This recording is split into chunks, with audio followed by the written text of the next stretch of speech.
नमस्कार दोस्तों, मेरा नाम है अर्पित और आज के इस वीडियो में मैं आपको अपने कोविड-19 के वैक्सीनेशन के एक्सपीरियंस के बारे में आप पर बताने वाला हूं। साथ ही यहां पर मैं आपको बताऊंगा कि कैसे आपको अपने वैक्सीनेशन का स्लॉट बुक करना है, कैसे आपको रजिस्ट्रेशन करना है और क्या क्या आपको चीज़ों का ध्यान रखना है जब आप वैक्सीनेशन सेंटर पर जाते हैं। तो आप देखते रहिए इस वीडियो को।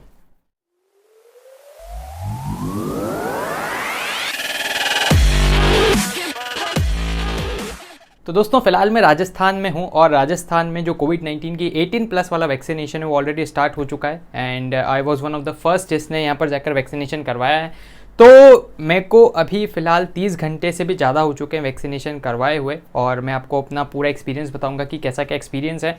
उसके पहले मैं आपको बता देता हूं कि दो तरीके होते हैं जिससे आप रजिस्टर कर सकते हो। पहला तो आप आरोग्य सेतु ऐप के द्वारा रजिस्ट्रेशन कर सकते हो 18+ अगर आप कैटेगरी में आ गए हैं तो, और सेकेंड आप रजिस्ट्रेशन कर सकते हो cowin.gov.in पर जाकर। दोनों में रजिस्ट्रेशन बहुत आसान है, सिर्फ आपको अपना मोबाइल नंबर डालना है। देन उसके बाद ऐड मेंबर पर क्लिक करते हुए आपको अपना सारा डिटेल्स वहाँ पर डालनी है और अगर आपके पास आधार कार्ड है तो आधार कार्ड से बिल्कुल काम आपका हो जाएगा, या फिर driving licence, PAN card, passport, इनसे भी काम हो जाएगा। जैसे अगर मैं अपना केस बताऊँ तो मैंने आधार कार्ड से अपने आप को रजिस्टर करवाया। फिर रजिस्ट्रेशन के बाद क्या हुआ, कुछ दिन बाद वहाँ पर स्लॉट्स आ गए थे वैक्सीनेशन के 18+ वाले। तो वहाँ पर आपको सर्च बाय पिन कोड का एक ऑप्शन आता है, सिर्फ अपना पिन कोड डालिए, जितने भी वैक्सीनेशन सेंटर्स होंगे उन सब की लिस्ट आ जाएगी जो आपके सबसे पास हो, और अगर वहाँ पर 18+ की बुकिंग अवेलेबल हो तो आप अपने लिए वहाँ पर स्लॉट को बुक कर सकते हैं। तो वहाँ पर आ जाएगा कि आपका अपॉइंटमेंट डन हो गया है और आप इस टाइम पर जाएं। अब बच्चों यहाँ पर मैं आपको एक चीज़ बताऊंगा जिसको आपको बहुत ज़्यादा ध्यान रखना है, क्योंकि मेरे बहुत सारे दोस्तों के साथ ऐसा हुआ है कि उन्होंने जिस स्लॉट पर बुक किया था उस स्लॉट तक सारी वैक्सीन ही खत्म हो गई थी। सो इसका भी मैं आपको तरीका बताऊँगा। सो यहाँ पर इस प्रकार से आप अपने लिए रजिस्टर कर सकते हैं। बहुत से लोगों को ये प्रॉब्लम आ रही है कि हमारे यहाँ तो सारे स्लॉट से फुल हो जा रहे हैं। तो देखो इसके लिए आप क्या कर सकते हैं, मैंने अपने एक दोस्त को भी सजेस्ट किया था और उसका हो गया था।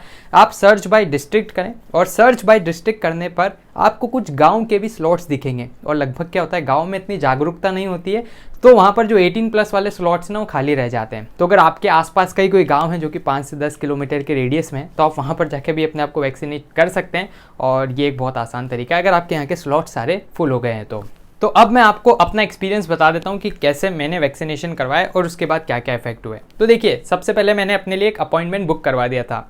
अब मैंने भी यही किया था कि जो मैंने अपॉइंटमेंट बुक करवाया था वो था शाम को 3 से 6, लेकिन सूत्रों से मुझे भी ये खबर मिली थी कि बेटा जल्दी चले जाना वरना सारी वैक्सीन ख़त्म हो जाएगी। और बिल्कुल मैंने भी यही किया। जैसे सुबह 9 बजे से वैक्सीनेशन स्टार्ट होने वाली थी तो मैं एक बार 9 बजे ही वहाँ पर हॉस्पिटल में चला गया था। सो 9 बजे वहाँ पर गया तो वहाँ पर बिल्कुल अच्छी खासी भीड़ लग गई थी और वहाँ पर एक टोकन वाला सिस्टम था। तो आप बिल्कुल ध्यान रखिएगा कि आजकल जैसे राजस्थान में तो टोकन वाला सिस्टम है।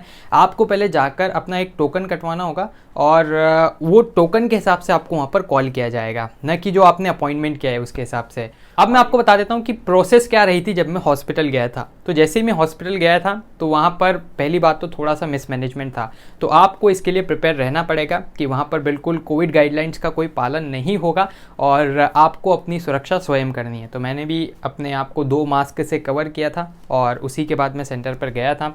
2 मास्क में क्या, आप एक सर्जिकल मास्क पहन सकते हैं, उसके ऊपर एक कपड़े वाला मास्क पहन सकते हैं। तो अगर आप इस तरह से जाएंगे तो थोड़ा तो आपका बचाव हो जाएगा। सेकंड बात आपको ध्यान रखने की, कहीं इधर उधर आपको हाथ नहीं लगाना है। और वैसे ये सब हम फॉलो कर ही लेते हैं, लेकिन फिर भी आप इस माइंडसेट से ही प्रिपेयर होके जाएं कि वहाँ पर कोई कोविड गाइडलाइंस का फॉलो नहीं होगा और आपको अपनी सुरक्षा खुद करनी है।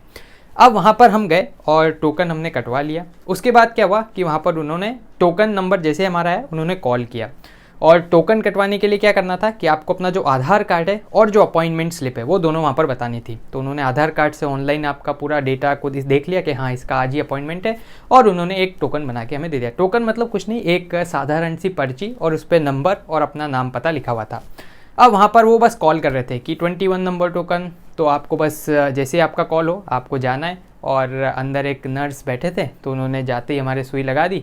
और नर्स मैं बोलूँगा बहुत प्रोफेशनल थी, उन्होंने ऐसी सुई लगाई कि पता नहीं लगा कि बिल्कुल हाँ सुई लगी है। और जो उस दिन जिस दिन मेरे को वैक्सीनेशन हुआ था उस दिन तो बिल्कुल कोई भी दिक्कत नहीं आई। मतलब मैं अपने दोस्तों से फ़ोन करके बोल रहा था यार तुम्हें कहाँ से दर्द हो रहा है, मुझे तो कुछ भी नहीं हो रहा ये वो, और बिल्कुल रात तक कुछ भी नहीं हुआ। लेकिन फिर जैसे ही मैं अगले दिन वहाँ पर उठा तो उस टाइम पर क्या हुआ, थोड़ी सी वीकनेस आ ही गई थी और साथ ही जहाँ पर जिस पॉइंट पर सुई लगी थी उस पॉइंट पर थोड़ा सा दर्द होना स्टार्ट हुआ। और वो वीकनेस मतलब ऐसी थी कि हाँ मतलब जैसे ही कुछ काम करने बैठो फिर अपने को ऐसा लगता है कि नहीं यार सो जाना चाहिए। तो थोड़ी देर वो चला, मतलब 2 से 4 घंटे सुबह उठने के बाद, और उसके बाद फिर मेरे को एक पैरासीटामॉल खानी पड़ी। फिर मैंने जैसे ही वो पैरासीटामॉल ली और उसके बाद में थोड़ा सा मैंने रेस्ट किया, तो उसके बाद से फिर सब कुछ सही हो गया और फिर एकदम फिट एंड फाइन मामला हो गया। तो यहाँ पर यही बताना चाहूँगा कि जैसे आप वैक्सीनेशन लेते हैं, शायद उस दिन कुछ भी ना हो, लेकिन अगले दिन सुबह आप थोड़ा सा प्रिपेयर रहें कि थोड़ा सा हाथ पैर दर्द कर सकते हैं, थोड़ी सी वीकनेस आ सकती है, और ये जो वीकनेस है ये एक पैरासीटामॉल की गोली खाने से खत्म हो जाएगी, तो इसमें कोई भी दिक्कत की बात नहीं है। तो अब मैं आपको बताता हूँ कि क्या इसके कुछ साइड इफेक्ट मुझे देखने को मिले। तो अभी तक तो कोई भी साइड इफेक्ट्स नहीं है, और यहाँ तक कि मैं टाइम पर, मतलब हर 2-3 घंटे में अपना टेम्परेचर, पल्स, SpO2 और हार्ट बीट, ये 3-4 चीज़ें चेक कर रहा था। और टेम्परेचर जो मेरा था वो 98 से 99 की रेंज में रह रहा था, मतलब कोई बुखार नहीं आया। देन उसके बाद जो अपना पल्स ऑक्सीमीटर पर जो SpO2 था वो भी 97 से 99 के बीच में ही था, मतलब उसमें भी कोई चेंज नहीं आया। बस हाँ, हार्ट बीट जो मतलब नॉर्मली 85-90 के बीच में रहती थी, वो 105 के आसपास चल रही थी, क्योंकि शायद बॉडी के अंदर कुछ बिल्कुल युद्ध स्तर पे कार्य चल रहा होगा, और उसके कारण थोड़ी सी जो हार्ट बीट है वो ज़्यादा चल रही थी। लेकिन हाँ, मैंने डॉक्टर से भी कंसल्ट किया और उन्होंने कहा कि कोई दिक्कत नहीं है, ये 1 आध दिन ऐसा चलता है, लेकिन फिर एकदम नॉर्मल हो जाएगा। अगर अब मैं ओवरऑल अपने एक्सपीरियंस के बारे में बताऊं कि क्या हमें वैक्सीनेशन करवाना चाहिए, तो बिल्कुल हाँ, मैं सभी से ये विनती करूंगा कि सभी फर्स्ट अपॉर्चुनिटी पर वैक्सीनेशन जरूर कराएं। कोई साइड इफ़ेक्ट नहीं है और बहुत सीमलेस प्रोसेस रहती है। बस हाँ, आपको कोविड गाइडलाइन का पालन खुद करना पड़ेगा। ये एक्सपेक्ट ना करें कि वैक्सीनेशन सेंटर पर पुलिस वाले रहेंगे और वो बिल्कुल पालन करवाएंगे। शायद कहीं पर हो रहा हो, लेकिन हाँ, मैंने जितने भी आसपास 2-3 सेंटर्स देखे थे, वहाँ पर तो भीड़ भी लग रही थी और कोई कोरोना गाइडलाइन का पालन इतने आसानी से नहीं हो रहा था। वहाँ पर बोल रहे थे वो जो रजिस्टर कर रहे थे कि आप दूरी बनाए रखें, करें वो करें, लेकिन जनता तो जनता है, इतने आसानी से नहीं मानती है। तो आप अपनी रक्षा स्वयं करें और बिल्कुल वैक्सीनेशन ज़रूर से करवाएं। हाँ, और एक और बात कि वहाँ पर उन्होंने मेरे से बोला कि आप जैसे वैक्सीनेशन लगी में हुए, तो उन्होंने बोला कि आप ऐसा करो 5 से 10 मिनट बाहर बैठ जाओ। लेकिन हाँ, कोई ऐसा सख्त पालन नहीं हो रहा था कि हाँ आपको बैठना ही है, कि कोई आपको रोक ही रहा हो। आप चाहो तो जिस भी गाड़ी से आप आए हो चला के वापस घर भी जा सकते हो। लेकिन हाँ, मैंने वहाँ पर 5 से 10 मिनट का इंतज़ार किया। जब मेरे को लगा कि हाँ कुछ भी नहीं हो रहा, सब कुछ नॉर्मल है, तो फिर मैं वहाँ से अपने घर पर आ गया। तो अंत में मैं बस यही बोलूँगा कि ज़रूर से आप सभी, अगर आप 18+ वाली कैटेगरी में हैं, तो आप अपने आप को वैक्सीनेट ज़रूर से करवाएं और बिल्कुल आप अपनी रक्षा स्वयं करें।